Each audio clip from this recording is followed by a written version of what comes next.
dalkan maantay saaxiibkay Xamza iyo odaygiisa waxa uu haray 19 maalmood iyo 6 saacadood. saaxiibka Roble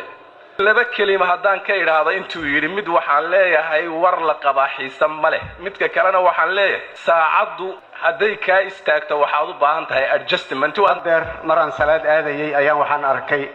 dad qaraabada ah oo gooni u taagan waa weydiiyo maxay idin helay markaas yiraahdeen list baan u qoraynay to do list wax la dhaho oo ugaasku sameyn doono xilliyada soo socoto ugaas dhalinyaradaas iyo haweenkaas aan banaanka ku arkay waxa hawshu ku taagan marka laga soo gudbo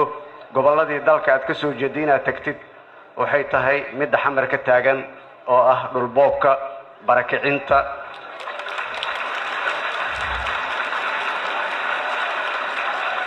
dadkaaga lagu haayo dadkaaga markaan leeyahay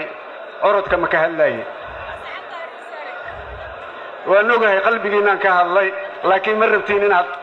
ficilkeeda muujisaan waxa idin leeyahay dalkan maantay saaxiibkay Xamza iyo odaygiisa waxa uu haray 19 maalmood iyo 6 saacadood.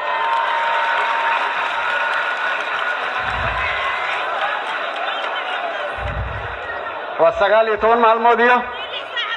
6 saacadood. si fiican dhagaha u furo waxa idin leeyahay sidii sharafta lahayd oo shalay aan tusbax idinkugu dhiibay fadlan soo dhawaada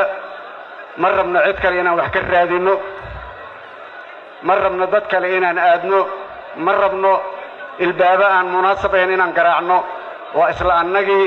aan wada fariisanno dalkan aan badbaadino. saaxiibka Roble oo madaafiic yar meesha ka tuurtuuray baa waxaan rabaa aniguna siyaasadda marka koowaad waxa la yiraahdaa carabtu dhahdaa li kulli maqaamin maqal meel kastoo la tagay hadal bay leedahay marka meeshani hadal siyaasadeed ma leh laakiin laba kelima haddaan ka iraahdo intuu yiri mid waxaan leeyahay war la qabaa xiisan male midka kalena waxaan leeyahay saacadu hadday ka istaagto waxaad u baahan tahay adjustment waad baahantiin